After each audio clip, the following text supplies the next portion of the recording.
As we talk about the multi-generational workforce in this session, we're going to provide a little bit of insight for the different generations working with the members of Gen Y specifically, or the Millennial Generation. You'll notice probably at your workplace, you've got members of all generations that you're working with this first time in history, like we've talked about with the classroom. And so provide a little bit of insight there, as well as some application that you can make to the classroom in education. So those of you that will be working with the different generations or currently are, I hope this next few slides helps provide a little bit of insight and assistance for you.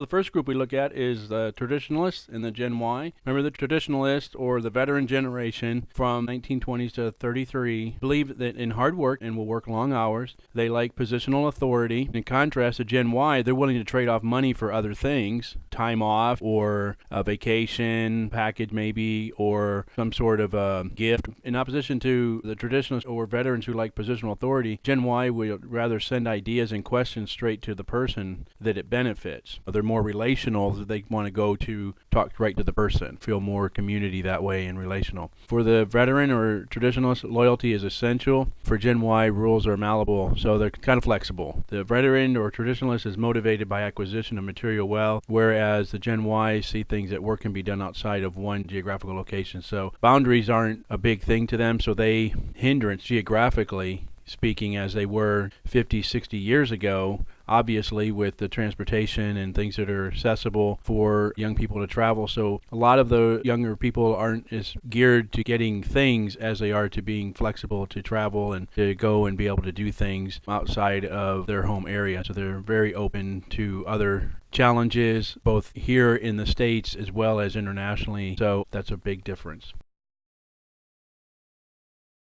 A few tips for working with the traditionalists for the Gen Ys. Be respectful and recognize the effort that went into their accomplishments. Try to consider things they feel are important, such as money and respect for authority and security. Look at things from their perspective when it comes to authority and security. For them, experience is the best teacher, and they have the experience, so learn from them. Learn and listen to their stories. Remember, you're on the same team, and you can show them teamwork works by working together and listening to them and respecting them.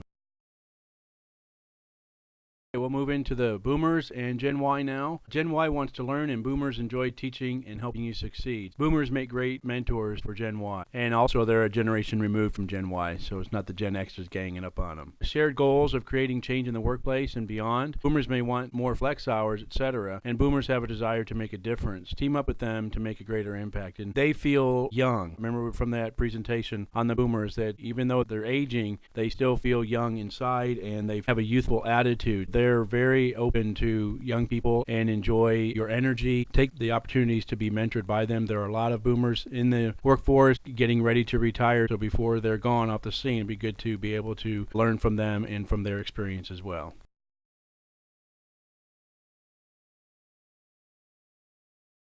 A couple of tips for working with the Boomers. Find common ground with them on issues. Don't try to be too argumentative with them or try to convince them of your way. Just try to find common ground and respect their opinions. Each of the cohorts has had experiences that have shaped their outlook and their view of life. Remember, they do make good mentors, especially for you Gen Ys out there. They like to give advice, be willing to listen, and a good thing about the Boomers, they are happy to share and to help.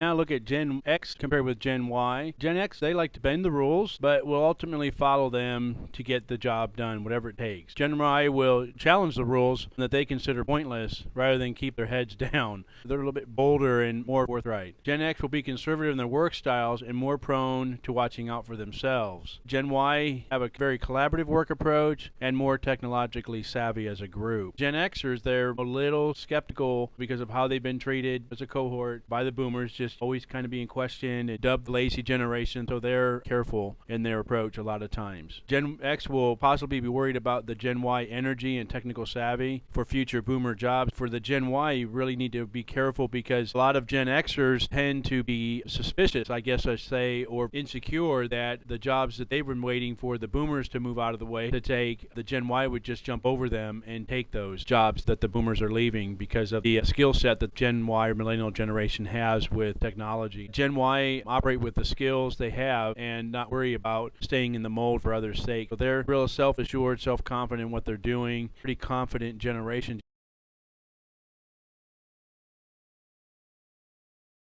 So I just want to, in summary, just kind of regroup this and put it a little bit of perspective and just realize the things that have been stated, and even in the presentations up to this point on the individual generations, are generalizations. These are not prescriptive, they're more descriptive of what each generation tends to act like or their behavioral patterns as a cohort based on their experiences. Having said that, to keep in mind, it's easy to come to the wrong conclusion when you view actions through your lens instead of the others. As you work with people from different generations, think about their formative years for clues as to why they operate the way they do. Education is very powerful, information's powerful. In having these presentations and these insights on how the different generations have come through life and their experiences that have shaped them, I think can really provide you with a lot of good information, just as it does with intercultural education. Intergenerational education is excellent as well, in the sense that it can help us to be more informed of why different generations do things differently, not necessarily wrong, just differently. Try to understand them and work constructively to accomplish goals with the other generation. Whether it's in a learning environment or work environment, these ideas can go a long way, and understanding can help us in all that. Hope you've enjoyed these presentations, and got one more slide with a question, and then we'll wrap it up.